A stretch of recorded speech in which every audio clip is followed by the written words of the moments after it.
Hi, I'm Emily, and I'm going to show you how to use the curation tool Feedly.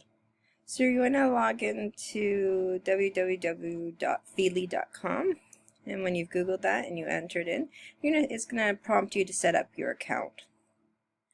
This is my account, and we know this because on the side here is E for Emily.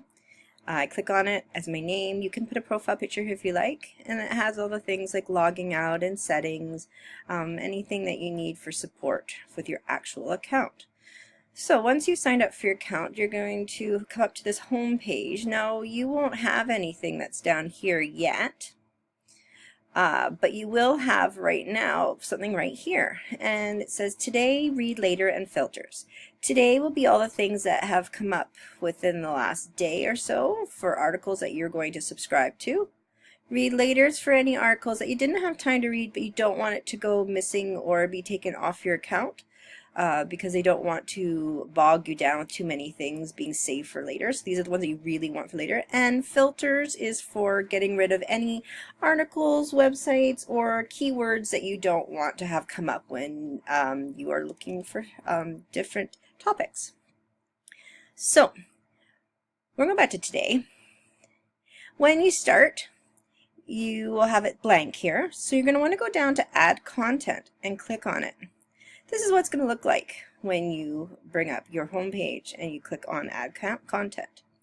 So you can either go down and pick one of the actual subheadings that they have come up with. So for example, comics. Under comics, they're going to list some different comic groups that you may want to follow from different websites or different blogs. I'm going to go back up and I'm going to go up to Dilbert because my father used to love Dilbert when he was working as a pharmacist. So to make sure I actually want to do it, I'm going to look how many followers are there. You know, that might change your mind. There's not very many, or if there's just so many that it looks like worthwhile. Definitely it's relevant to comics. And it tells you how many times that they often put things out. So this one, it comes basically once a day.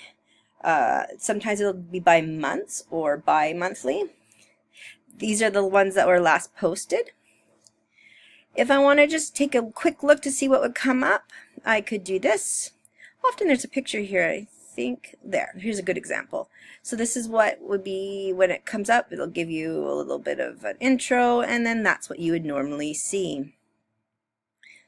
So I like what that looks like. I'm going to go to follow, and I'm going to click follow. Now, when you first start, there won't be very many options. There won't be any options at all here. So I'm just going to go up a little bit. But you'll have this. And I don't have a section yet, so I'm going to create one for themes called comics, and I'm going to press create so that now I can put all my comics are there, and you're going to notice over on your left hand side comics has now come up.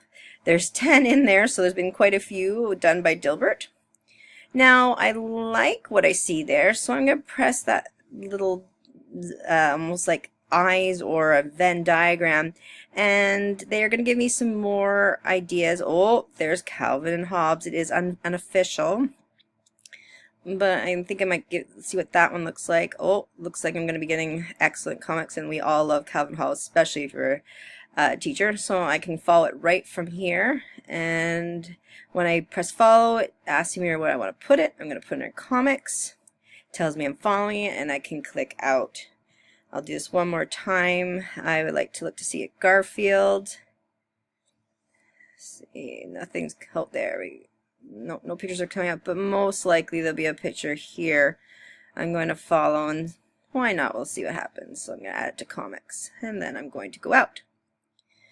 So all your themes are going to end up coming over here. I have mixed both my personal and my professional interests together. So as you can see, I have education, librarian, makerspace, picture books, but then I have things that I like too that are more personal and I don't often do at school, and that be like Pokemon Go and comics and Zentangle. If I open up Zentangle, you're going to see these are the most popular ones that have come up today. This is what came up yesterday, how to draw peaks. And then I have some that are from the past that I have not read yet. I'm going to click on this one here. This is my article.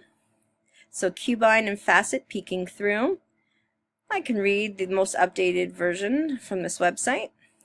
I also have the option of going to the website and reading it there. At the top, I can bookmark this to read later. I can save it to a board.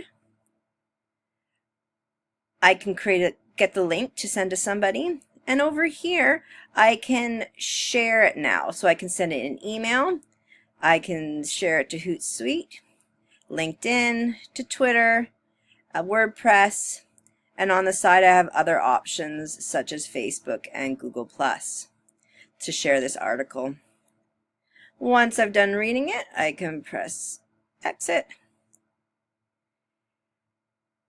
When I have done that, I have the option once again of maybe sending it to a team.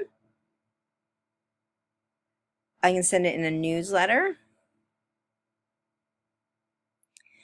And I want to show you this part. When I look at my Zentango, I personally like the magazine view. I like get a little bit of a clip if there's an actual picture, a very short definition or description of what's going to be there with the title. Some people just like it like this. It almost looks like your Gmail.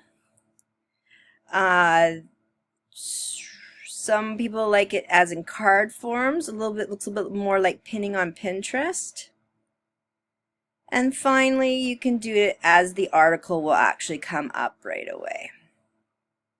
I personally am going to put it back to magazine because it's easier to see.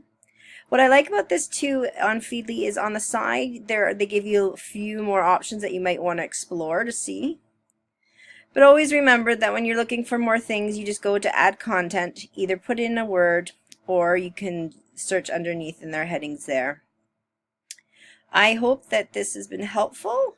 I hope that you will use this website so that you can choose the articles and blogs you want to keep up to date with without having to go into each and every website one by one and check to see if there's something there. This website's very easy to use, and I hope you've enjoyed this screencast. Bye!